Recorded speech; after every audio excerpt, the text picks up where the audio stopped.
where are most of us getting our information these days, for better or worse? It largely is podcasts and everything else. When I was on the plane coming here, it's a 5-hour flight from Miami to Vegas, and the person next to me was watching CNN the entire time. So I can't hear it, but I'm just watching. And it's like, it's even more mind-numbing when you can't hear it, because you just look at the chyrons. It's endless hysteria.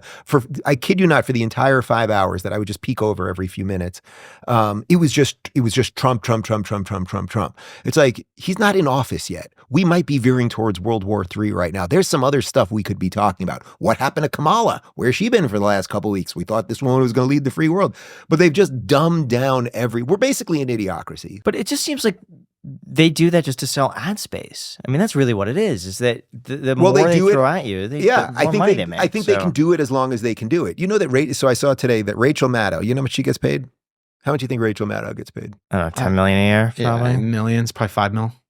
$30 million a year. Wow. MSNBC is now cutting her pay to $25 million a year.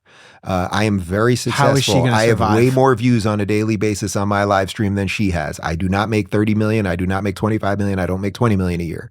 How is she going to, I know, how is she going to survive? You know, and it's like, she has to give an awful lot of that for taxes too, because I'm pretty sure she lives. So are you saying they make that much money? Because if they pay her that, they have to at least be making that to justify. Where's the money if we were to take away the pharmaceutical ad money, that might be a bit different proposition, right? I mean, during COVID, you would literally have Fauci on for an hour on Meet the Press, and then it would go to commercial and it would say, brought to you by Pfizer. And it's like, wait, what? The company that this guy was just shilling for is sponsoring the news right now? So one of the reasons that this hasn't fully shifted yet, like you guys are obviously in a similar business that I'm in here, is that industries don't just die overnight. Right? Like the dinosaurs, they're sinking in the La Brea tar pits, but they don't just sink immediately. It takes some time for them to sink. So there's an entire world that exists around ad sales and corporate structure of the dying mainstream media that hasn't fully moved over. If I was being paid per view in any way of parity that she's getting paid per view, I'd be making a shit ton more than her.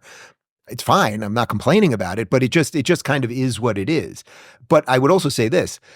When you realize that woman has been getting $30 million a year, and then you were to go through the laundry list of things that she got wrong. Did you ever see that 5-minute thing that she did talking about the vaccine? She did the exact same thing Biden did. You will not get COVID.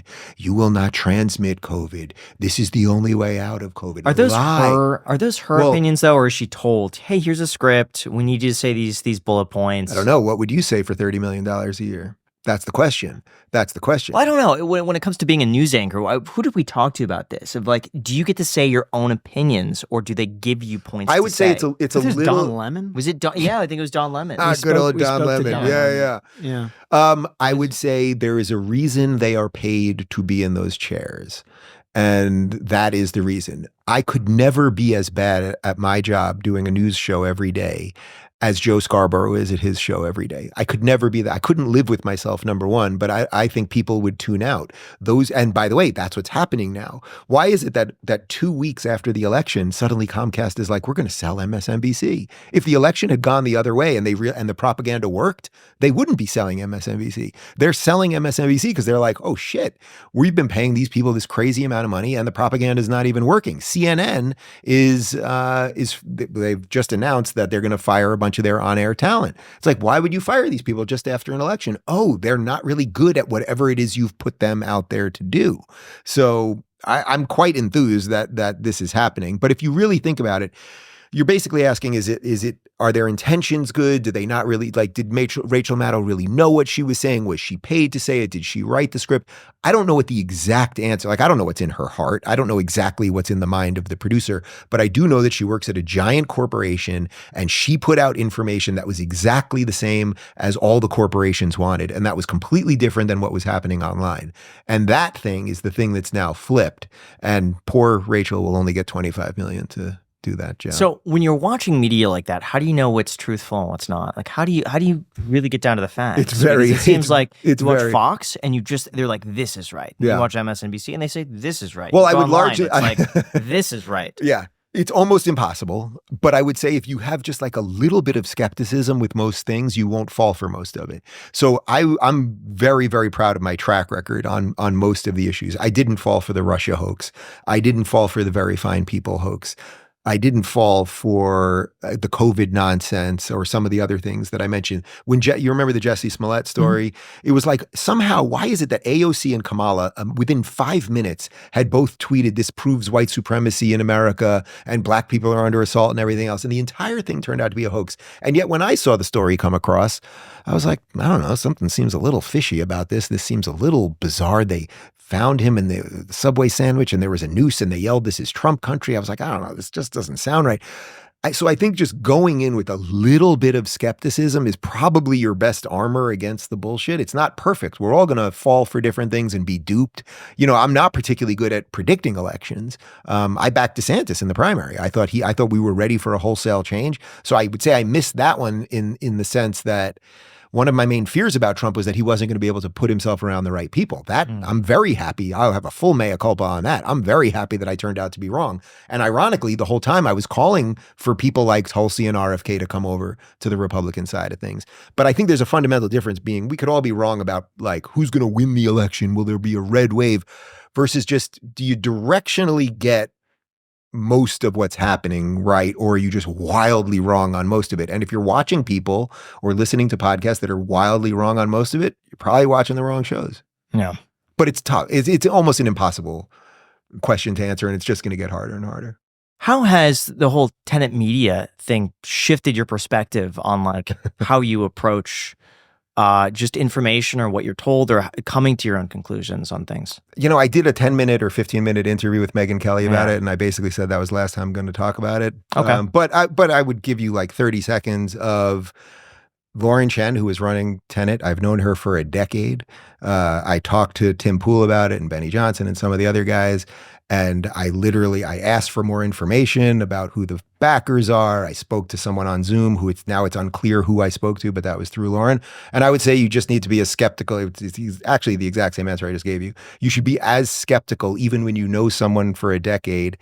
And you ask for information and you ask for resumes and you speak to someone that you might be told is a benefactor or anything else, you should just be as skeptical as possible. But I will also say in no way did that affect my content at all, period, zero, nor was I asked to, which was the bizarre part of it. But I would rather leave it at that. I looked into it a pretty good amount and I read the indictment and everything. Yeah. And it seemed, and I watched a ton of media too, from people on the left, people on the right. Like, sure. I know David Pakman was talking about it. Sam Cedar was talking about it. I watched a Legal Eagle video on it, which I thought was really good. And it truly did seem like you had no idea. And well, that's the thing. Even the DOJ sent me an email a few days later saying that we believe you're the victim of a crime here. I wasn't accused of anything. Actually, you know, the funny part about it was, and I said this to Megyn, so it's worth repeating if you guys want to talk about it. The funny thing is I'm so used to reading dishonest things about myself. If the New York Times ever writes about me, it's dishonest. Or if any, you know, all these, or whatever it is, it's always something dishonest, or they misquote something, or they take the word "not" out, or something like that. When I read the indictment, I was like, oh, I'm commentator number one. I figured that out very quickly. And I was like, this is all true. I did ask who the backer is, and I did ask for a resume, and I did ask to speak to somebody, and I did make sure they'd have no control over my content, and a series of other things. So it was very bizarre to suddenly be in a controversy where I was like, oh, the thing I'm being accused, I'm not even being accused of anything. I'm the victim in this thing, and the DOJ is doing the right thing. Yeah, that was like the craziest part for me. The thing, people are going to see the amount of money you're getting paid, hundreds of thousands of dollars a month in this contract, and they're just going to be like, you can't be a victim while you're making that amount of money at the same time. That I feel. Well, I'm not saying I'm a victim. First off, victim was their word. I don't regret anything that I did. I did a silly show for them. The funny thing is, this had nothing to do with Rubin Report. Do you even know the show that I did for them? I'm guessing you don't. Yeah, wasn't it reacting to things or something? Yeah, it was called People of the Internet. And what we did in the morning was my guys would literally select nonsensical viral videos. And I wouldn't see them in advance. I didn't even know what they were. And then I would just watch them live. And it was like, oh, fat girl goes into Wendy's and gets hit with hamburger. And then I'd be like, oh, that was something. Like, the show was so stupid and so ridiculous. And yeah, So I was confused what they got from that. That's what I was. I guess you'd have to ask them, or you'd have to ask Lauren Chen, I suppose. No. Yeah.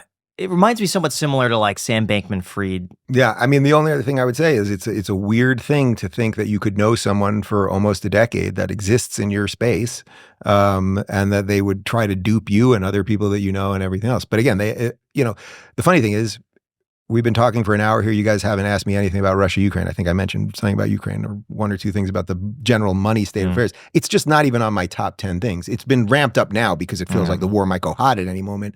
But like the biggest Dave Rubin fan in the world is not watching me because of my hot take on Russia, Ukraine. I do free speech stuff. I do tech stuff. If I'm going to do foreign policy, I'm much better versed to talk about the Middle East. So the whole thing was extremely bizarre. I have no idea. Like I have literally no idea. Did Lauren know? I have no idea.